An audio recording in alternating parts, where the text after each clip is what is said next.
In today's episode, we're going to be talking about viral marketing, growth hacking, and personal branding. And I have with me Jacques, who is an entrepreneur, designer, professor, and he helps out other entrepreneurs and, as he likes to call them, hustlepreneurs. So first off, thank you so much for coming on the show. I really appreciate it. Thanks for having me. I'm looking forward to it. So first off, tell me a little bit about your story because you have an extremely interesting story. I think, that, so I was born in Haiti. Came to this country in 2000, September, and didn't speak any English, that kind of thing. The only thing that I knew was hard work, right? So I think that's kind of what I took with me throughout, as I grew and became an adult. So, and that really explains everything that I'm involved in. As we talked about earlier, I'm involved in quite a few amount of things, and a lot of it came from curiosity, and then not being afraid to work hard and try to learn this thing, and then trying to see how far I can go with it. So, very typical family. I actually lost my mother when I was younger. So that sort of brought, I had to, from when I was 14 to 15, that year I had to grow up a little faster than I was growing up the past few years. And I was the older brother, so definitely had to step it up. But I definitely think a lot of those earlier experiences from my mother passing away and becoming almost like the second dad, right? So a lot of those things are what I was able to take with me. And now that I'm in the world of entrepreneurship, it's allowing me to better deal with employees, partners, and clients and things like that. Oh, absolutely. So before we got started, you were telling me a little bit about your app and how you kind of hacked the internet and kind of got a bunch of views to this app. So can you tell a little bit about that story as well? Yeah, we're a social media agency, focus a lot on viral marketing, and a lot of the clients we're working with, they're not as risk takers as we like them to be. So that's kind of something you get in the industry. So around April, it was actually the midway through March this year, we decided that it's like we were bored and we wanted to do something, and it was just so ironic that April Fools was coming up. So we decided to spend a week. Our whole team kind of met together. We spent a week and decided we'll create something that'll prank the internet. So that was our goal. And our goal was in 1 week, we'll create something and we'll try to make it go viral. And then we needed to go viral close enough to April Fool's Day so that it's not like we started a couple months ago and no one could have thought it was April Fool's, but also not too close either. So I'll fast forward the story. I think April Fool's Day was on Wednesday. And we decided that Friday, so the Friday right before the Wednesday, is when we were going to release it. So we had the whole thing done, and we came up with this idea called Chute. Essentially, Chute, we got the word from parachute. It's basically this app that your phone, it's only available on iOS. And once you drop your phone and in the fall, based on the speed of it, the app is running in the background and it reads that your phone is falling and it starts vibrating this motion that breaks your phone's fall.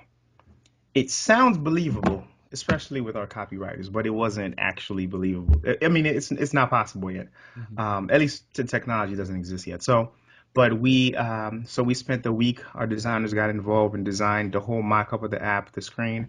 We put together a landing page with a early sign-up form for beta access. Um, we put together the right copy. We put together an FAQ section. I mean, everything you could think about.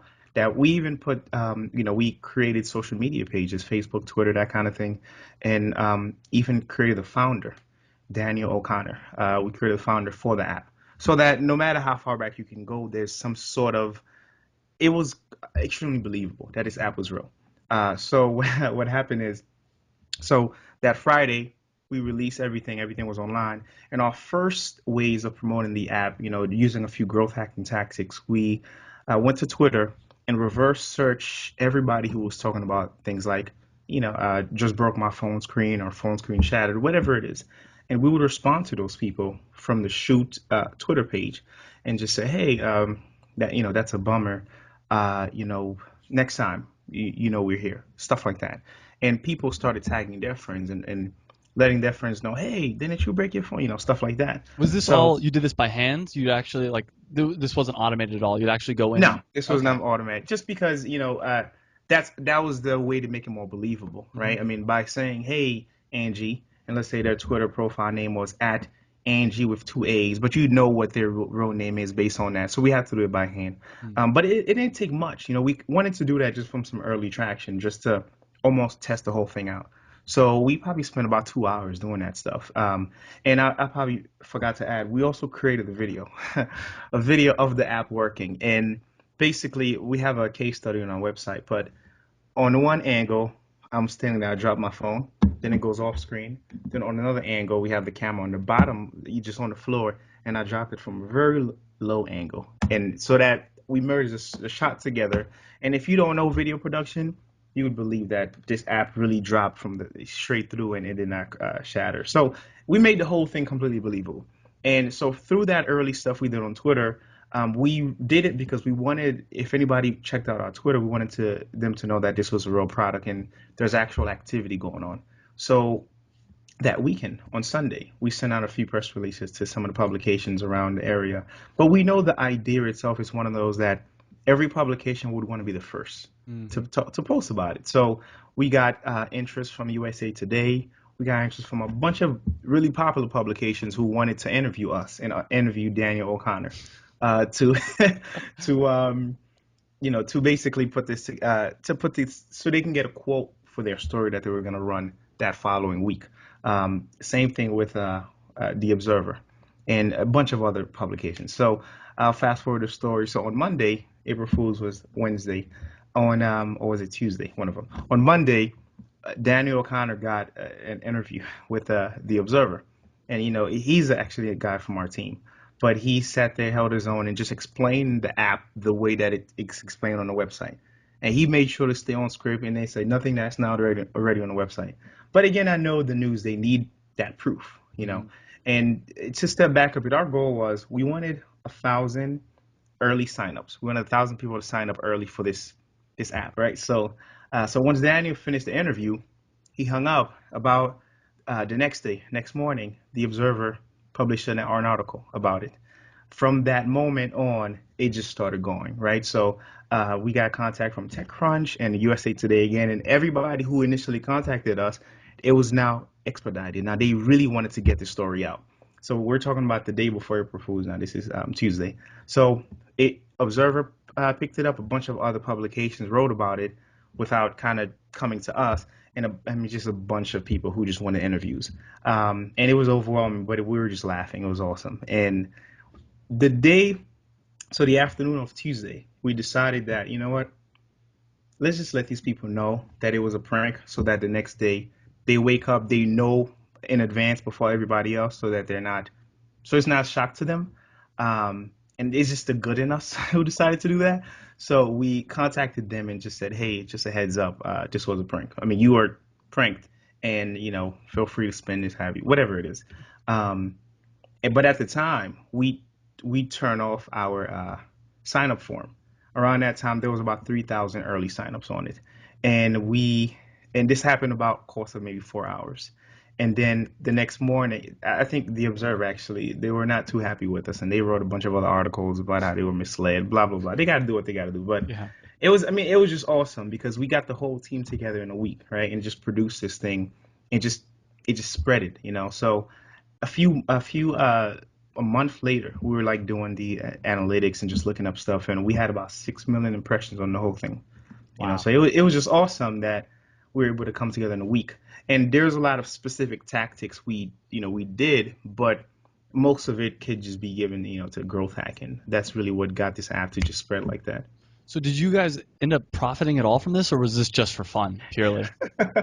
The profit is the case study. The Okay. profit is this conversation. We and the 3,000 people who signed up, we messaged them after and said, "Hey, this was a prank.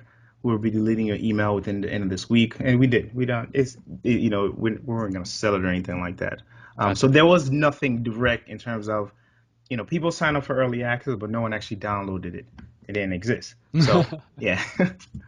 That's such an awesome story. So I want to break down what you did there because there was a lot of moving pieces that got into that, and I want to try to figure out how someone like myself or another person that has maybe an online store or some kind of company can potentially profit from that. So I guess if someone were to come to you and they have some kind of store, like let's say an online store, for instance, and say, I really want to have a viral marketing campaign, what are the first questions you would ask them on how they could potentially move forward? The first question we'd probably ask them, we want to get, we first try to pull out what makes them unique from everybody else. What's that big thing? Whether it's they're the cheapest out there, whether they're the highest quality, whether they're humans versus the other companies that may be automated.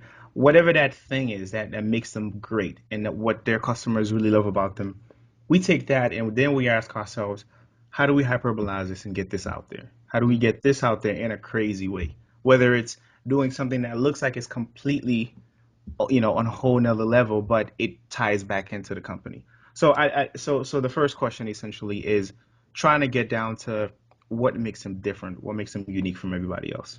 Okay, as an example, and I don't mean to put you too much on the spot. So I have a dance clothing company, and our Right. big selling point is handmade in the USA, 200 plus colors, and those are the two things that make us really unique. And I put a lot of thought into this as well because I'm nervous about. I don't know if you ever read the book Trust Me, I'm Lying. Uh, I did. yeah, so that's a great book, but a lot of the stuff he did in that, it kind of didn't make his brands look good. You know what I Right. mean? And that's one of the scary things for me is I have a lot of ideas of things I could potentially do, but I want my brand to be this wholesome, nice brand. Do you have any ideas around how I could hyperbolize the made in the USA or the 200 plus colors to really get some press exposure? So now I think with that now, once you get to things like made in the USA, a lot of people like to believe they care about that. They Hmm. do. Hmm. But unfortunately, I've learned that a lot of people don't. A good friend of mine owns a candle company, candle waxing, and one of the biggest change he's made is he's been hand poured in the US and stuff like that. And there's a really small amount of people that cares. And it sucks because we're all supposed to care, but it's a small amount. Mm. So that wasn't the best message to go forward with just because the amount of views or the amount of people who actually would buy just because of that was actually so little. So I think in a case like that, I'd probably try to focus on another component.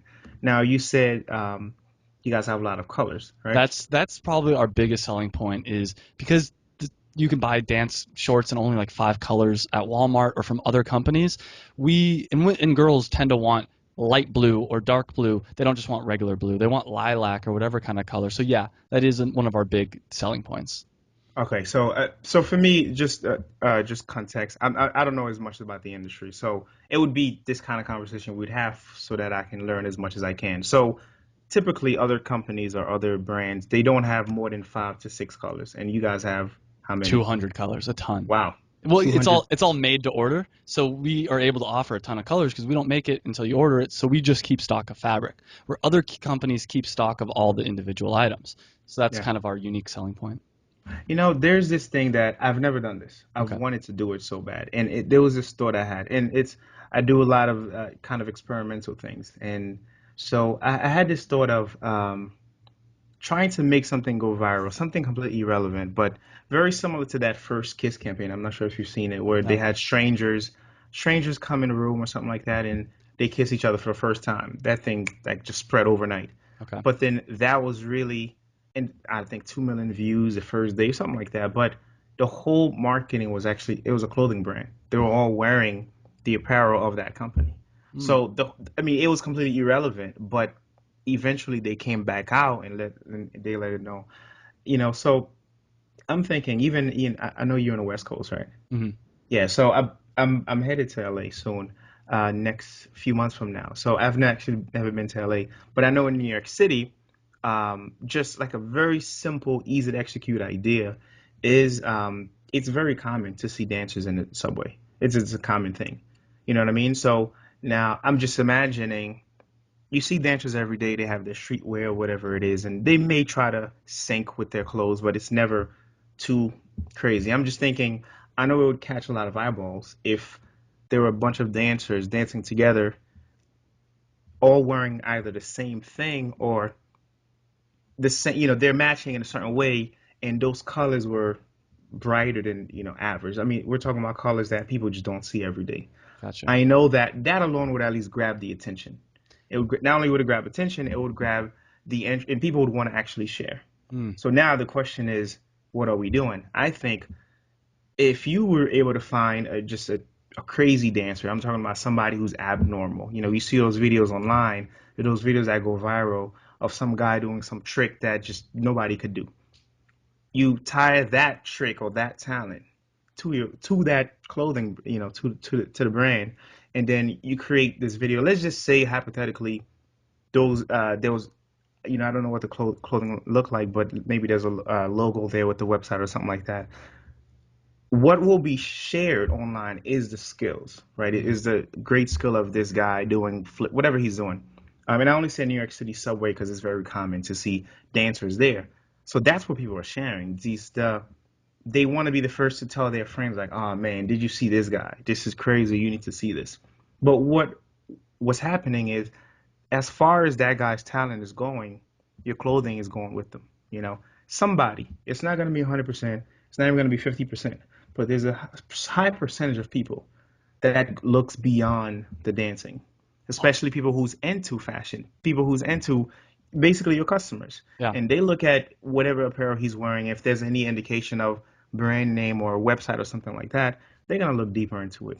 And then that's when you have website visits. I like it. So one of the big things I got from that, so kind of bringing me back so everybody can understand some of the things you were saying, but the viral marketing campaign doesn't necessarily need to be directly related. It could be tangentially related in the sense of the First Kiss campaign was a great one because I do remember seeing the videos on YouTube. I never actually watched the video, but I remember seeing it like all over the place. I had no idea it was a clothing brand. I'm sure if I were to watch it, I would realize, oh, by the way, this is a clothing brand. So I think that little piece of knowledge is really interesting because it doesn't have to be directly related to your brand. It could be a side relation. Right, exactly. And as long as they can work together, I mean, the people who's going to be wearing the clothes, they're either dancers, right? Or so them seeing that picture online. I have a lot of dancers. Just a fun fact, our company, Boogie, the name came from me because my nickname used to be Boogie because I used to be a break dancer. Nice. So I'm familiar with the dance, not as much as the apparel, but the dance side of things. I'm very familiar with it. And dancers today still share things with me. Hey, here's that move that we talked about, or whatever it is. Mm-hmm. So that act that this person is doing, it already attracts that same customer base that you're going after. So you let them get attracted by that, but then in the midst of it, while they're watching this 5-minute video of this random guy or this random group of people, that's when your stuff is there. So as they could be disconnected, but as long as there's some relation, some sort of relation, it would still work out. So another thing that I really liked about your story was it sounds like the idea and the execution of the initial phase is just the first part. The next big thing you did was you got it in online websites, on blogs, different things like that. So how do you go about from taking your initial idea that's this viral, let's say we made a viral video, for instance, how do we go forward and make it out into the public? Like what's the steps for that? The first thing is it also is all about that viral video. I had the awesome honor of so my wedding. I got married last year in May Congratulations. 22nd. May 22nd, right? Yeah. So and thankfully our wedding was actually paid for by Fox News in New York City because I put together a video of how I proposed to my wife, and the video kind of just circled around the web. It made its way to Inc. magazine, Huffington Post, and a bunch of other publications, and that led to those people discovering us, saying they love our story enough and they wanted to marry us, and they aired it on TV or something like that. So it was an awesome blessing. But um, one of the things that started that was Huffington Post, who first posted about it. And stepping back one more, to the Chute app, one of the people that kickstarted that campaign was the Observer. So I'm saying that to say, regardless of how it is, there's a pattern here. So the thing that's consistent is there is that one place that it has to start. I know a lot of people who are quote unquote Instagram famous or Vine famous that um, they started because they just made one video. They've probably been making videos for years, right? But there's that one video that Drake liked and he shared it. And that's when it happened. Then people work backwards and try to find who this guy is. Then they follow him. Then they start. So one thing I will say is, I mean, you hit it on the nail. You have to. try to look for that first person who has a bunch of followers and try to take advantage of their followers.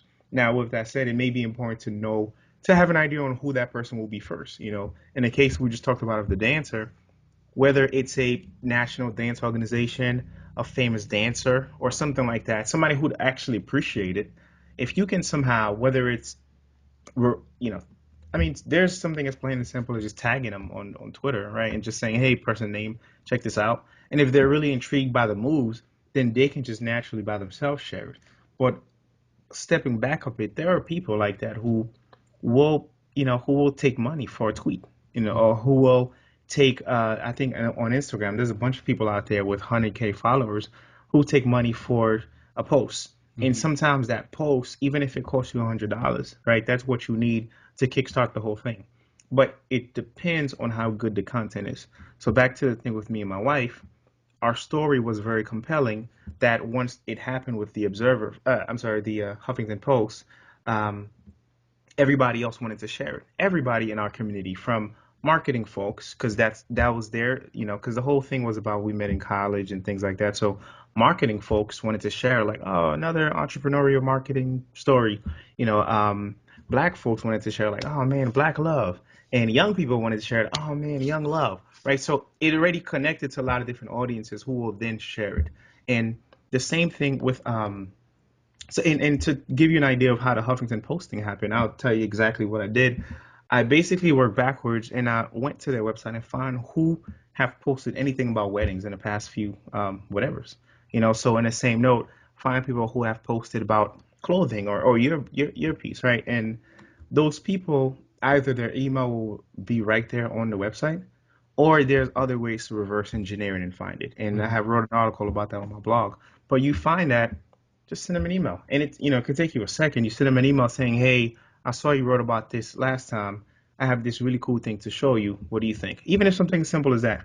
Because the one thing I've learned is that journalists need us more than we need them. Hmm. They need these stories. So, but it's really important that the content you're sharing is good. Whether the dancer, his dancing has to be really good. Whether it's me and my wife, our story has to be good. Or Chute, the idea has to be really strong. Hmm. So that content alone won't necessarily get it shared, but it'll get it to travel. That first share could happen, and it could just plateau right there. So as long as it's good, it'll keep getting shared. So let's use the example for the observer then. So just to break it down, all you did really was you found someone that has been posting similar content on the observer. You sent them an email. And any tips for the actual email itself, or was there anything you did other than just sending them an email to really make your email stand out? So the Observer was a little different. So Oh, Huffington okay. Post and My Wedding is what we reached out. The Observer, we did not we tried as much as we could to keep our faces and ourselves out of it. So we sent a press release out. Okay.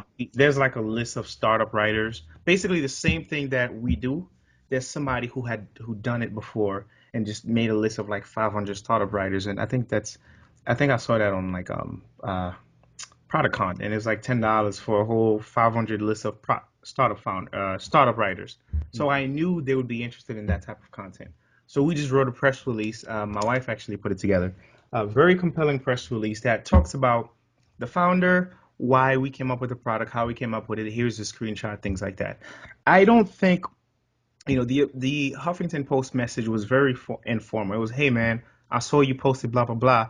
I don't know, maybe this may be something you're interested in. And he responded to me and said it's live. I Wow. said, excuse me? He said, no, I posted it. Right. So that's kind of how that happened. And it led to all this stuff, including my free wedding. Right. And it took me a second to do it. But the Observer one was they saw a story that through the press release, which is the formal way to do this, they saw the press story that they want to be the first to talk about. So they reached out to us and said, hey, and they and a lot of other people, they were the ones who were available on Monday because we were trying to basically set appointments. Um, but either way, it could happen as long as you're sending this message right to the person who normally writes things like that, whether it's the startup writer or the wedding writer, essentially. So when you said release the press release, how do you do that? Is it through one of those like PR type blogs, or was it, or websites I should say, or did you send individually all these different writers that press release? So for Shoot, what we did was we were going to so it's the same process as writing a press release and an email and sending it to them one by one. Hmm. Except there are programs out there that does it for you where you don't have to do that. So Gotcha. I think we use PR.co, I think it was called. Okay. It's a platform where you put in the lists that you want to use, you write your content, and you just push a button, and it just like it fills in, F name here, and then it just puts their road name, that kind of thing. So, but it's not something that you could have done the same thing with Mailchimp, could have done the same thing with other ones. The only difference is I'm not sure, but I know Mailchimp requires that little monkey thing that you're supposed to say this came from Mailchimp. I Yeah. mean, either way, regardless of if they see that this is not an individual email, that's the formal way to do this. Like the Gotcha. whole purpose of a press release is not, I'm not gonna write a press release just for you. They know that they're not the only ones who's getting this. Hmm. So it's okay for them to know that this is just being sent out to whoever wants to write about it. It's a story that they really care about. But in terms of the whole writing piece, we went more traditional with the shoot Hmm. and less traditional with the wedding. But either way, one of them will work out than the other. One more question on the wedding. Did you Yes, just sir. send it to one writer and it just happened that that one writer really liked it? Or did you kind of blanket send it to a bunch of people hoping that one of the 5 to 10 people would pick it up? I think I sent it to 4 or 5 writers, different publications. So Okay. just one per publication. And another one was like how we met, how we wed, some wedding thing that, and they picked it up too. A bunch of them picked it up, but the early traction happened with Huffington Post. Hmm. There was a gentleman that from I know a guy from Ink magazine. He no longer writes there, but he used to. And there was a story he was doing about entrepreneurs who wanted to thank their significant other for their involvement in their success, basically. So I had the opportunity to send him like my thanks to my wife, and I had told him this was right before the proposal. I told him that if he were to choose my story, I want to also add this at the end, and that this was a wedding proposal, right? So I also proposed to my wife on Ink Magazine. So the whole video was basically telling the whole story of how I proposed to her on Ink Magazine, me singing to her that week. Basically, I proposed to her like 4 or 5 times. One tip I do have is it's not a bad idea to give the journalist or the person you're mailing a possible headline of what to use. For example, when I sent over the proposal, what Huffington Post wrote about was it took this guy 5 wedding proposals to finally get a yes, because they know that people will click that more than, oh wow, love story, just check it out, because people unfortunately want to see people fail. So we did not do that. We did not give them that. But when I saw how much he changed the whole way he pitched it to the gentleman who wrote the article, that's when I learned that. And for Shoot, we did that. We kind of pitched them exactly what, and they wrote about it with the same title we came up with. So allow them to see the angle that you want them to use, but also keep in mind who their audiences are. If you have something you're sending out to BuzzFeed, understand that BuzzFeed is not gonna write anything about this very cute story. Check it out. That's not BuzzFeed. Hmm. BuzzFeed will probably include you in a list of 5 wedding proposals of the year or 5 wedding proposal fails, right? So if it was a fail or something like that, you pitch it to them in that way, Hmm. because that's speaking their language. You're already doing half the work for them already. So once you have your whatever it is, like something released out into the websites, out into the internet, how do you capitalize on that? So for instance, with Shoot, you got this one observer post, which is great, but I think a lot of people don't go forward and capitalize on that. So how do you recommend capitalizing? So if Shoot was real, what would have happened is we would have had a great 15 minutes of fame that entire week. Hmm. Because since even after we told the Observer, hey, this was a prank, and they wrote some really not nice articles about us, the other publications, we told them, hey, we won't be meeting you this Friday. By the way, this is a prank. So we told them that. Anyone who was not able to meet us before April Fool's Day, we told them, hey, this was a prank. But if this was a real app, we would have had those meetings, Hmm. and we would have had those coverages, and we would have had those different audiences. So that right there would have at least started it, right? In addition, we also got picked up in a few lists of like top pranks for April Fools that with the likes of the Googles of the world and people like that. So that was also a good thing we can claim, and we got a lot of job applications around that time. Chute itself, there were engineers who was like, "Hey, I'd love to build Chute for Windows. I'd love to build Chute for Android." So it was hysterical. But I think ways to keep that momentum going. One, take as much opportunity as you can, especially once things are high. You know, I it's cool to have an app like that go viral when it's on RSVP. I'm sorry, early access mode or sign up for our beta, but it works better when you're actually launched because Hmm. now people can actually go and buy. I mean, people will actually go and buy, and that's one quick way to capitalize on it. But if you can't do that, make sure you're capturing these people going to your website, like we were doing with the sign up thing. So if we hadn't closed it, shut it down, we estimate at least 20 people who would have signed up for early access for Shoot. And it would have probably kept them going. The narrative, we stopped it after about, 5 hours and told them, and they edited the article and said, hey, by the way, this was a prank. That stupid agency. But if it kept on going, more people would have signed up, in anticipation for this product. So if there was 20,000 people who sign up now, that's 20,000 potential customers we have for whenever we do launch. So that's 20,000 emails that at any point in the future, we can say, hey, we've launched. Here it is. And there's the capitalizing that right there. But then there are also like some recurring marketing tactics that could be done. But in terms of kind of growth hacking and getting that quick instant success, that's definitely the way to do so. The opposite is basically having something like that, but nothing on the site. It just says, hey, we're coming soon. Just pray on it, So definitely need a way to capture them, because if it's me, I'll forget about it. Yeah, absolutely. So you talked about a couple different mistakes that people make, but other than that, what are some of the biggest things, biggest mistakes you see people making when they're trying to have a viral campaign, and how should they fix them? We had a client do this once. They made a video, right? They made this. I hope he's not listening to this, but it was a stupid video. And so for me, I'm one of those believers in that the whole viral starts way back with the idea. So we have a video we're doing for a client very soon, and the whole ideation process took us way longer than we're gonna do the shooting and everything, because that's really what we're trying to add, these viral ingredients to this video so that it's shareable, so that people can connect with it. So this client made this video and said, "Hey, here's the budget, make this go viral." Right? So, and it's hard to do so because it all starts with the idea. Mm. So a lot of people will just create whatever or hire somebody to do whatever and try to include a company like ours after the fact, not knowing that the real success is before the fact. Shoot is something you want to share with your friends.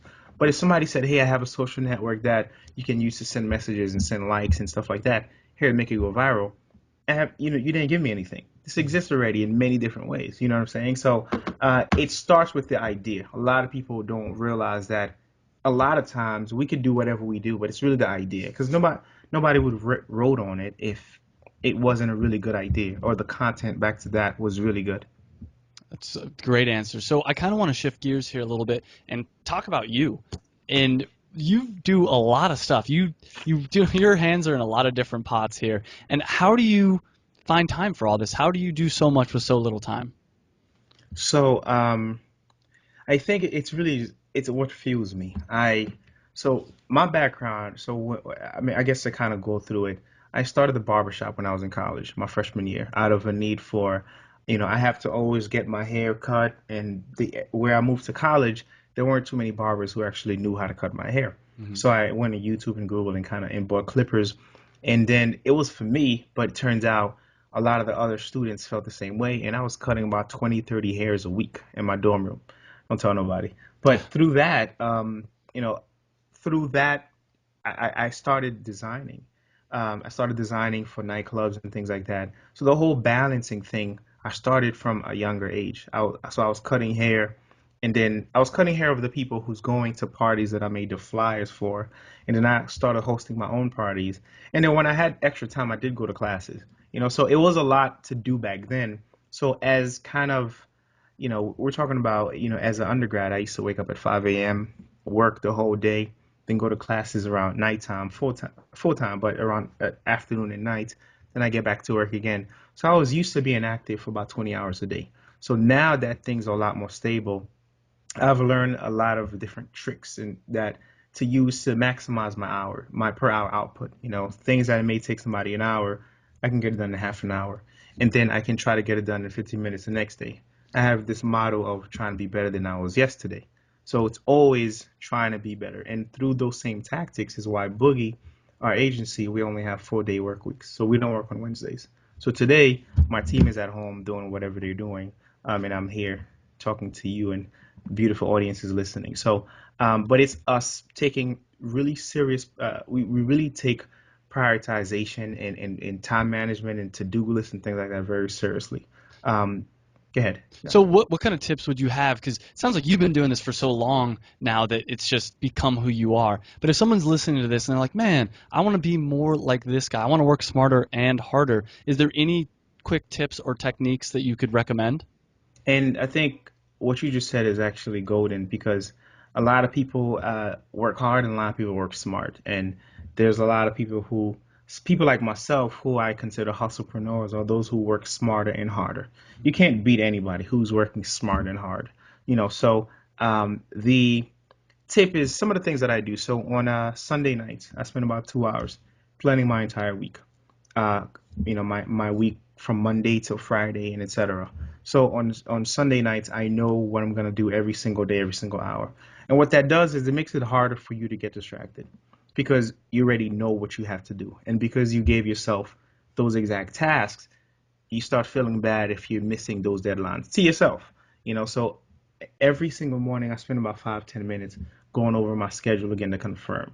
So by looking at my schedule for 10 minutes, I'm saving myself time because if I did not and I just kind of went straight into the day, anybody can distract me. Anybody could ask me to join their meeting for an hour, join this conversation and that. But just reminding yourself of what you have going on, just being conscious about your schedule is a good way to actually keep it going. The third thing is I don't check my emails. Hmm. I don't check them. It used to, and a lot of these tips I got from reading a lot of books, but one of my favorite books, top two, top three, is The 4 Hour Work Week by Tim Tim Ferriss. Ferriss, yeah. That's the guy. So his advice about checking your emails a few times a day, I think I took that and just ran with it. So because of that, I check my emails literally. Sometimes I spend a whole 24 hour and not check my email, just because I've learned that it's really not that important. And our clients, we onboard them into a project management software, so they haven't no need to email us. So if it's not client related, anything else, I've learned that, yeah, I missed an email or two that's really important, that was urgent, but it's not even that serious. But just not checking your email allows you to just keep focus on your schedule, And emails, the amazing thing about them is they always seem more important than the last one. Hmm. You have an email that's marked as unread for 2 weeks, the one that just came today seem way more important than that one from 2 weeks. So we just start focusing on that, spend 30 minutes writing back and stuff like that. So I just don't check them. It's not even worth it. On the Sundays, you say you kind of plan out your whole week. Do you plan it out like Monday, for instance, you'd have a goal that you'd like to get done, or do you plan out hour by hour? I'm going to spend an hour in this meeting, then I'm going to spend an hour working on this. How do you do that? So what I do is I do this more in that 10 minutes in the morning of every day thing. So on Sundays, I kind of just do an overall plan of like by Monday, I want to get X, Y, and Z done. Mm. And I try to keep it, very tight. And then on Tuesday, I want to get X, Y, and Z done that kind of thing. But in the morning, I also put estimated time. It would be like answer emails, right? Or email people essentially. And I put that into one category. And I would put got to email this guy, got to email Travis, got to email that guy, got to email this. And I put estimated an hour next to that. And then the next one will be, design or something like that. And I put 2 hours for that. And I put bullets, got to design this thing, got to design that thing and that thing. And I really stop and think about it and say, okay, this probably take me about 2 hours. And then I also put in lunch break Mm. because I'm a firm believer in you need to stop. I don't always take my own advice, but I tell my team all the time, that's the worst thing you can do is not stopping. Because if you work in an 8 hour day, you work from 9 to 10, you're performing at 100%, 10 to 11, 100%, 11 to 12, maybe 80%, Mm-hmm. 12 to 1, maybe 60%, and you just keep going down. But if you had stop and just stop for 30 minutes and start back, you just go back to starting about 100% again. And if you do the math, you actually end up being more productive by stopping and taking a break than if you didn't stop. So So I put hours next to the stuff I need to do, and I don't fill my day for more than 80%. So if I'm working 8 hours, I put enough tasks for 6 hours, Hmm, just in case. I And like then that. at the end of every single task, so our team, we have this thing called float schedule that we use to put how long we spend on certain tasks. So at the end of every one, we put in, I spent 2 hours designing, I spent X, Y, and Z, and now we're able to see, okay, this took me shorter time than I thought, or longer time than I thought. And if it's shorter, you can, do the whole day. And since I had already planned my day from Sunday, I can look at tomorrow and pull out something that I already had planned and make my tomorrow shorter and just keep, pulling things away. But one thing people do wrong is once they miss something from that day, they go the next day and just start from scratch, and that one thing just is trailing. But Hmm, what we do is we take whatever you miss and just move it to the next day, and it's the first thing because it's behind. yeah. You talked about like recording how long different tasks take you. Is that in a computer program or is that by hand or how do you do that? So we use this program called Float Schedule. Okay. It's the whole team uses it. Basically, it's our way of trying to stay on. We're able to kind of see how long things are taking us, and we can look at, a month ago this should take me 20 minutes. Today's taking me 10. That's growth, that kind of thing.